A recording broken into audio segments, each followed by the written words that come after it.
July 8th, 2001.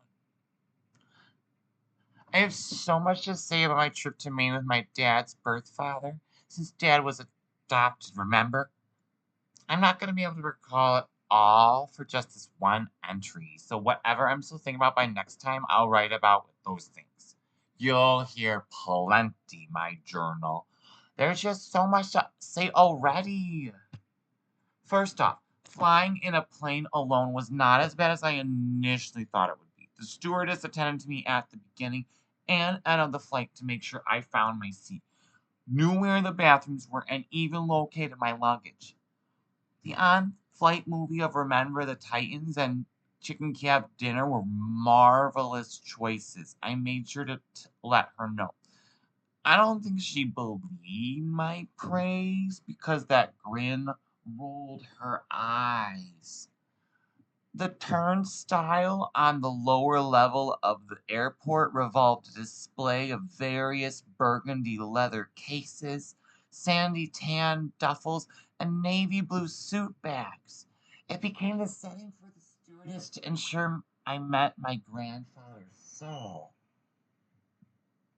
That was not my introduction to the grayer and former military version of my own father. That was about 6 years ago.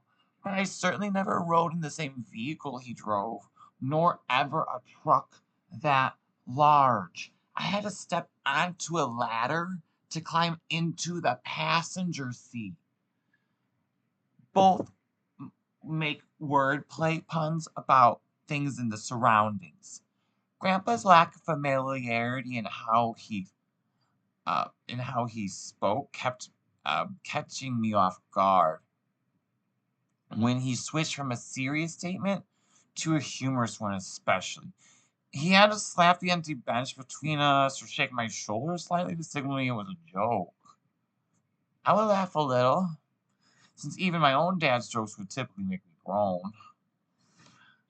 The drive winded from the airport out of the city, over some of the bridges, through some forests, and into a hilly set of large estates, I'd say. Even garage bigger than my entire house. Grandpa and Grandma Vanderkline lived in the type of enormous log cabin that resorts wish they could sport.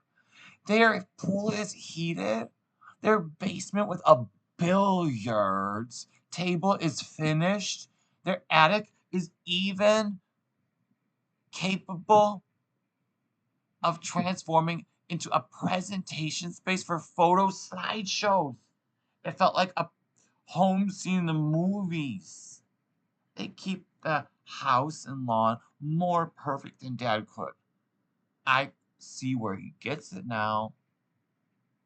It must be genetic because Dad didn't meet his real father until after he married his mom. My mom. My mom.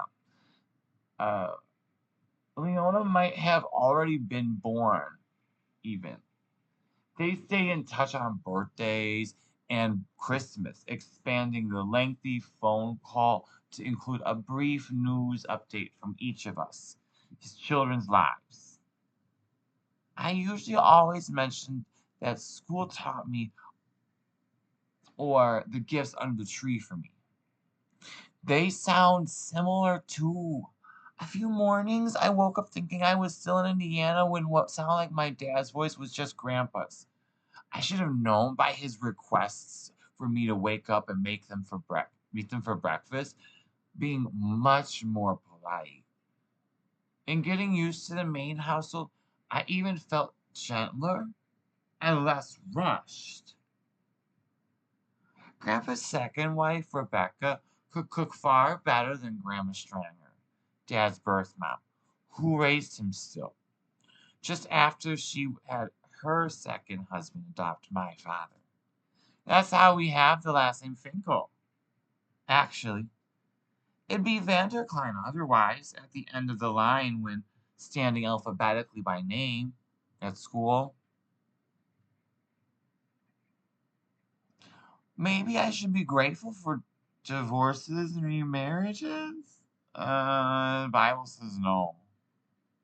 Shoot, my two aunts and uncle in Maine would not have existed though. And comparing Grandma Stranger's condo to the Vatican mansion, I don't know if she could keep up, we'll say.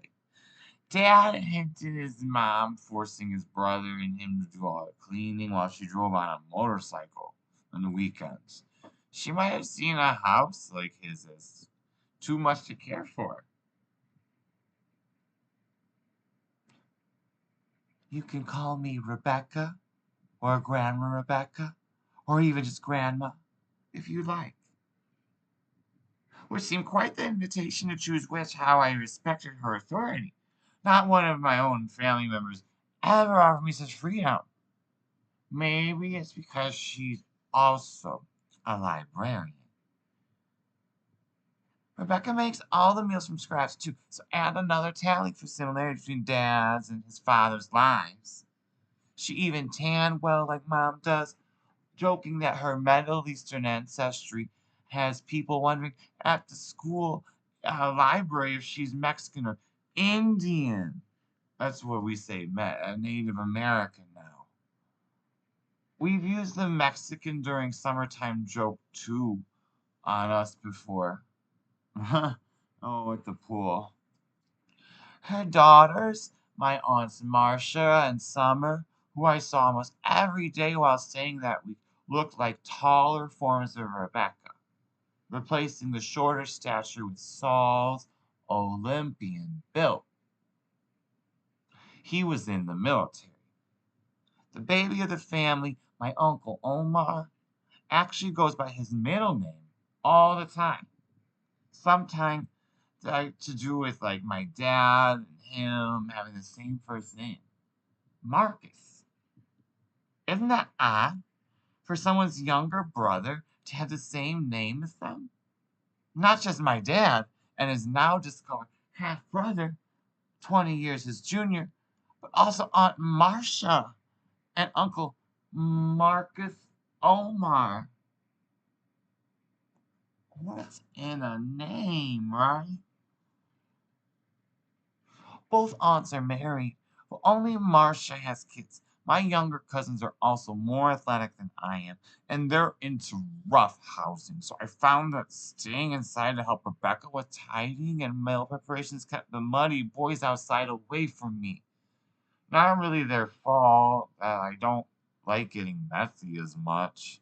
Alvin could have thrilled them far more easily than me. Aunt Marcia did make me play games with them that a night that we ate dinner at her place, which we sat in another forested rolling hills landscape. She introduced me that bonding with the boys would fit me better because that's how we don't learn to assist in the kitchen. Rebecca looked away as my new aunt expressed her view that boys don't help moms, but dads. Boy, did my dad need to hear that. Her husband, my grandfather, and the boys, they became my company until they returned with platters of shellfish, corn, and potatoes. We were supposed to break open the bodies of these boiled lobsters, fork out their flesh, and dip their now white and fluffy muscles into bowls of butter. The frightening folklore of Maine lobster was true. It seemed like the siblings, my aunts and uncle, took turns spending various time slots with their parents, but never all together. Maybe they don't get along anymore? That's sad to think. Aunt Summer loved the water so much that she lived on a lake where she fished regularly, often providing the aquatic life my grandparents and Aunt Marcia cooked. As polite as I tried to be, the entire process stirred complicated, dark feelings of pity for these dead, abducted, wild animals. These morphed into slight indignation to half family of mine. So similar, but frighteningly different. Uncle Omar lives alone, but says he has a serious girlfriend. He wants to marry her. He invited me to sleep over one of the nights when we could bond over a PG-13 movie and eat barbecue from the town center. That's where the library also stood, the one both Grandma Rebecca and Marsha work at. It felt cool to watch a PG-13 movie at first. My parents never wanted me to watch movies without their approval beforehand, as they could influence me negatively, you know? Mom always warns me to guard my mind against bad thoughts because they lead me to really bad nightmares and sleepwalking. Admittedly, I had nightmares each night while sleeping in my aunt's former bedroom. They shared one together their entire childhood. So, so glad Alvin left mine as I was in fourth grade or something. Dad built him his own small room in our unfinished basement. At times, I feel Alvin's choice to move down there was to use fear for keeping me out of his life because Dad never fixed the lighting leading up to his bedroom. Oh, I could have a nightmare just the thought of standing in the dungeon of a laundry room. Whoo! Especially with the lights out. Oh no. When they cause insomnia during the nights at Grandpa Vanderklein's, I just put my eyelids closed even harder and I prayed to Jesus for the demons of fear to leave me alone. However, Uncle Omar's movie choice probably made my night on his couch the worst. Ooh. The name escapes me. Something so typical, actually. It doesn't stick out in my memory anymore. The plot had been reoccurring in twists and reboots in my dreams ever since, though. It was set in a haunted house turned laboratory, sciency one where three people with sleep problems get recorded seeing ghosts in their rooms at night. Only the camera footage doesn't show ghosts, just the effects they cause. So, like, it's really goofy, and he's like always shirtless guy. He's muscular. He's a man, and he has a lot of sleeping problems related to attractive women prowling his dreams. In the movie, dies from one of the spirits. And the scientist blames the insomniac whose mother just passed away, not the ghosts. The other poor sleeper was supposedly very attracted to Uncle Omar because he asked what I thought about her on multiple instances. At one point, this prettier actress, according to my uncle, said that she liked kissing boys and girls. At that comment, my uncle bursted out with laughter aggressively and slugged my shoulder to signal the scene as one to think extreme. My dad would have not liked it, for sure. I doubt Grandpa would have liked it either. With the same hand rested on my blanket covered legs to hold my attention, he raised his eyebrows and almost snorted out a, "What'd you think?" My internal alarm bells about sin that someone admitted to homosexuality in a movie was not gonna be the reaction he wanted. And I was in his house on his couch, the lights entirely off except the television, so I twisted my response to, "She's hot, right? It's probably okay." Pressing the play button again allowed him to chuckle away my answer and return my attention to the demise of the grieving lady with no one to help her rest better. Pressing the stop button at last meant the movie had gladly ended.